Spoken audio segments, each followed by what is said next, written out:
Welcome back to U.S. Farm Report from here at Commodity Classic. All right, let's get into the acreage discussion.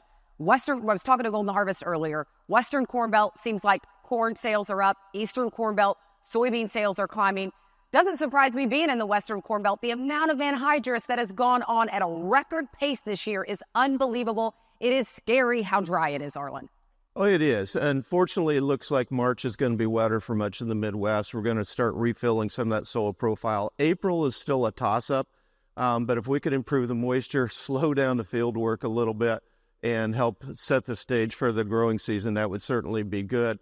We're not looking for quite as large of an acreage shift as what USDA did have, but we are hearing, particularly in the southern and eastern parts of the Midwest, that farmers are leaning a little heavier towards soybeans.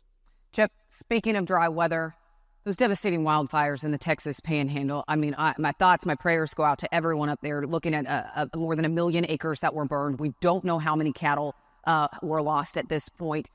Did that impact the cattle market much this week? Well, unfortunately, it probably didn't. I mean, if you're in the middle of that, devastating, and you look at some of the pictures, it is really a bad deal there. Obviously, burned some farm ground. Cattle production is a big part of that. And unfortunately, it's probably not a big enough amount to have a major impact on the overall size of the herd in the United States or a direct impact on prices. But it certainly is a bad situation if you're right in the middle of that.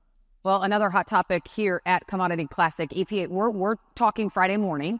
Later this morning, EPA Administrator Michael Regan's going to be here expecting a big announcement on the GREET model. That was the expectation. Yeah. But Chip, it doesn't sound like we're going to get any news on the GREET model. Well, Reuters was reporting on Friday morning that that the announcement was going to be delayed by at least a couple of weeks, maybe even longer than that. So if we're looking for the GREET model announcement today, maybe not so much. But the good news is EPA is going to announce that there's going to be a new Office of Rural Development at EPA. But the GREET model, it's so important for a pathway for sustainable aviation. Unbelievably. So, Arlen, we need this clarification. Without it, will we see sustainable aviation fuel take flight like some had expected? It's going to be a lot tougher for ethanol to be a part of it. There's going to be work. They're going to talk about how there is a path to be done.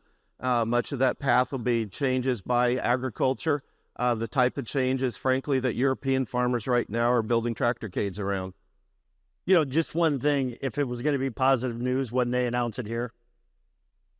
So maybe it's not going to be as positive for the pathway for corn-based ethanol as what we were hoping.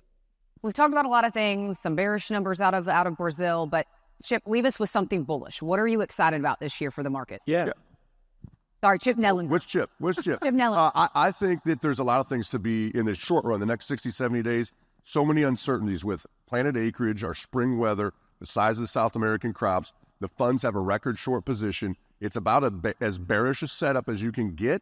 And you oftentimes don't need friendly fundamentals for the market and the money flow to turn. So I think the trade in the first week of March next week is really important technically. If we can hold these gains together and build on them next week, I think that maybe we have a spring rally starting. I really appreciate you guys being here this week. Thank you so much. We need to take a quick break, and then we'll have much more right here on U.S. Farm Report.